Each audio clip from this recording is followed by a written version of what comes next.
Buen día, familia Restaure. Continuamos hoy con nuestra lectura bíblica. Pedimos al Espíritu Santo que sea Él hablando en nuestros corazones y dando revelación de su palabra. Vamos con la lectura de Segundo libro de Samuel, capítulo 15, versículos del 1 al 37. Vemos en este capítulo la rebelión de Absalón, el golpe de estado que Absalón, hijo de David, le hace a su padre. Después de que él retornó a Jerusalén, pasaron 4 años. 4 años en donde Absalón se dedicó básicamente a ganarse el pueblo, a vender una buena imagen, a hacerse cercano al pueblo y atacar a David de una manera indirecta. Pues hacía comentarios a las personas de Jerusalén, dando a entender como que él sí podría ser de pronto quizás un buen juez o estar un poco más cercano al pueblo que lo que en ese momento el rey David manifestaba. De alguna manera hacía muchas cosas, daba besos, daba abrazos, lo que tuviera que hacer como para hacerse cercano a la gente y de alguna manera así empezarse a ganar el favor del pueblo. Una vez pasan estos 4 años, pues básicamente él le pide a rey David que lo deje ir a Hebrón con la falsa excusa de cumplir una promesa que le había hecho al Señor. David le dice que sí, que por supuesto que vaya, y él allá, ya haciendo una conspiración, confunde a las demás tribus de Israel y una vez el estado Hebrón se proclama rey. Entonces, básicamente allí empieza ese golpe de estado que de alguna manera empezó también a coger mucha fuerza porque Ahitofel, que era uno de los consejeros más importantes del gobierno del rey David, se va con Absalón y de esta manera la conspiración de Absalón empieza a tomar fuerza. Ahí empieza la segunda parte de este capítulo donde entonces en el versículo 13 al 37 vemos la huida del rey David. Entonces el rey David se entera de lo que está pasando, se entera que Absalón le hizo pues el golpe de estado y que Absalón viene para Jerusalén pues para tomar el poder.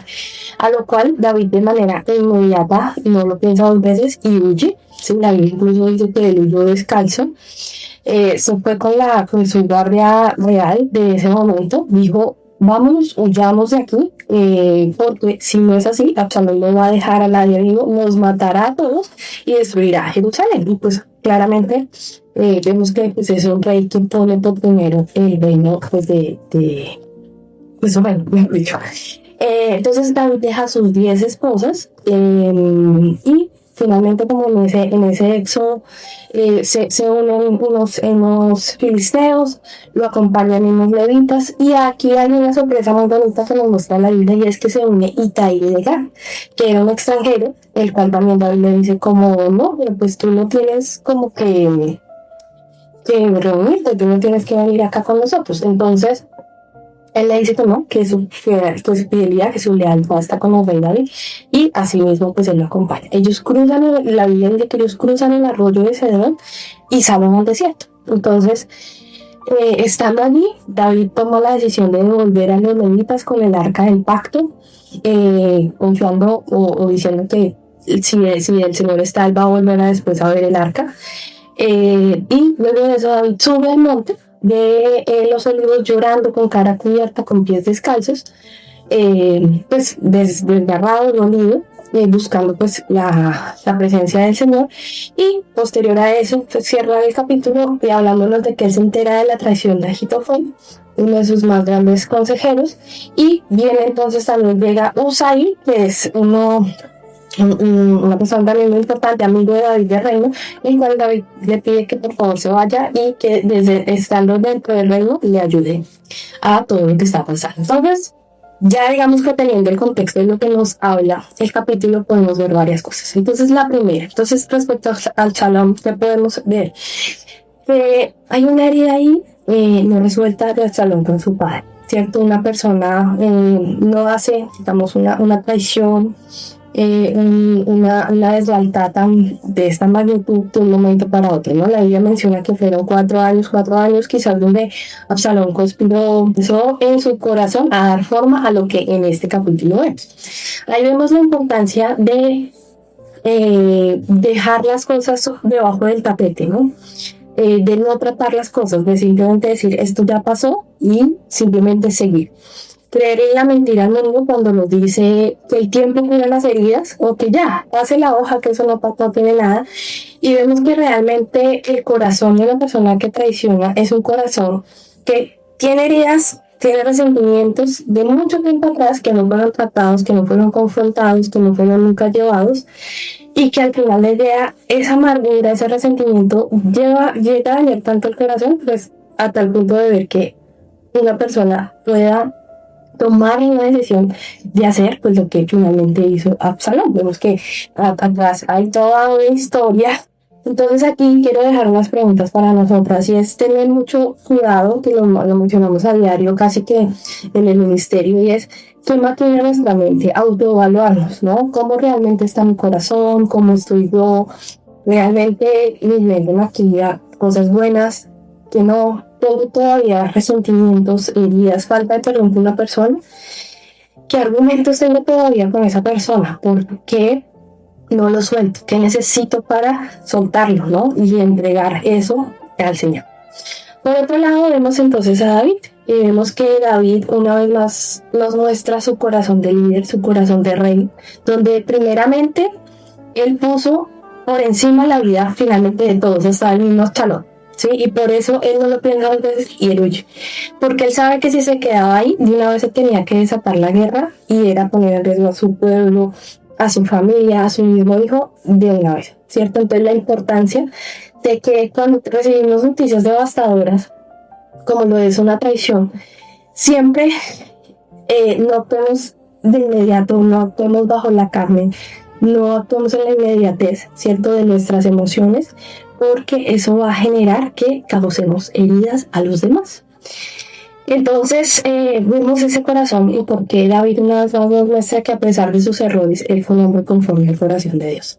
Lo segundo es que vemos que Dios empieza de alguna manera a dar la provisión en medio de las pruebas. Y es allí donde sale Itai de Gat, que es un extranjero que en realidad no debía como lealtad, fidelidad a David en ningún sentido, pero él sale allí y él le dice a David, yo te seguiré, tú eres mi rey. Y es allí donde vemos que Dios en este tiempo, y cuando nosotros estamos en momentos donde no sabemos qué hacer, Dios manda su provisión, manda su provisión a través de personas que nos tienden una ayuda o de acuerdo a lo que necesitemos. Entonces vemos que al final Dios nunca nos suelta, o sea, Dios siempre está ahí en medio de la situación. Algo que me impactó mucho de esta lectura es cuando llega y la palabra dice, cruzaron el arroyo y salieron al desierto. Creo que muchas hemos tenido que vivir estas situaciones donde salimos al desierto, digamos, nos sacaron al desierto, ¿cierto? Digamos que qué difícil estar, ¿no? Como estaba el rey David en su palacio, de alguna manera cómodo, ¿cierto? Tranquilo, y de un momento a otro te tocó salir al desierto, él sale sin absolutamente nada. ¿Y cuál es la actitud? ¿Cierto? Nosotras hemos atravesado un desierto, pero si tuviéramos que volver a salir en algún momento a algún desierto, ¿cuál sería esa actitud en medio del desierto? Porque ahí una vez más David nos muestra las actitudes adecuadas en un desierto. Y es que luego hay un poco de, por decirlo así, como organizar a las personas que van a su lado, defender la vida, no poner en riesgo a quien no merece, como en el caso de los levitas que los devuelve, trata de defender vidas, de evitar muertes, ¿sí? Es que no tienen sentido. Ahí él va al Señor. Dice que sube el monte de los olivos con cara cubierta, con pies descalzos, y vemos el corazón de David que me impacta mucho donde él no sube a decirle a Dios por qué, y por qué a mí, y yo no merezco esto, y es que Señor yo soy tu rey, y es que no, o sea, él de alguna manera la actitud de humildad, ¿cierto? La actitud de humildad de la palabra dice que ninguna maldición viene sin causa. Entonces de alguna manera David sabe que esto es consecuencia de pecados anteriores, de heridas, de conflictos que no resolvió él también como papá con su hijo Absalón, que siempre como que, no, no les digo, debajo del tapete no lo resolvimos, y afloraron estas consecuencias, pero la actitud de él es de humildad y de reconocer que quizás esto realmente no está pasando porque sí. Entonces vemos que en medio de todo eso, el Señor después de que Absalón sube, de que David sube y está con Dios, vemos que Dios manda la estrategia. Y la estrategia es que él se entera de que Ahitofel lo traicionó también, y mandados ahí para que de alguna manera sea una ficha clave, sea como una persona que está allá con Ahitofel, con Absalón, y que de alguna manera los planes que ellos tienen pues se vengan abajo, pero con estrategia. Entonces vemos una vez más esa importancia de que en medio de las dificultades corramos al Señor, y el Señor nos mostrará la estrategia, porque muchas veces nosotros en nuestra humanidad pues vamos a pensar cosas que al final del día lo que generen es que el problema sea grande más, ¿cierto? Porque pues la sabiduría solo viene del Señor. Entonces, quiero dejarles en esta reflexión del capítulo de la lectura bíblica de hoy unas preguntas, y es: ¿será que tengo todavía heridas sin resolver con alguien? Porque es muy fácil siempre creer que yo en la historia soy David, pero muchas veces quizás nosotras pudiéramos llegar a ser el Absalón en la vida de alguien. Es muy fácil juzgar y decir Absalón es malo, pero creo que nadie en esencia propia es malo, ¿cierto? Sabemos y entendemos en este proceso que muchas acciones de las personas son causas, la raíz son heridas muy profundas en el corazón y que se aunaron de muchas otras cosas.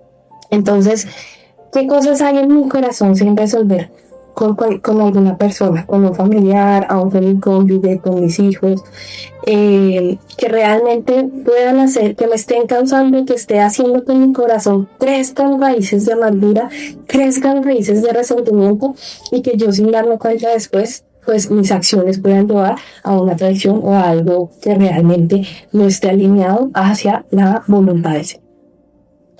Segundo, que renunciemos a la mentira del mundo donde nos dice que el tiempo cura las heridas.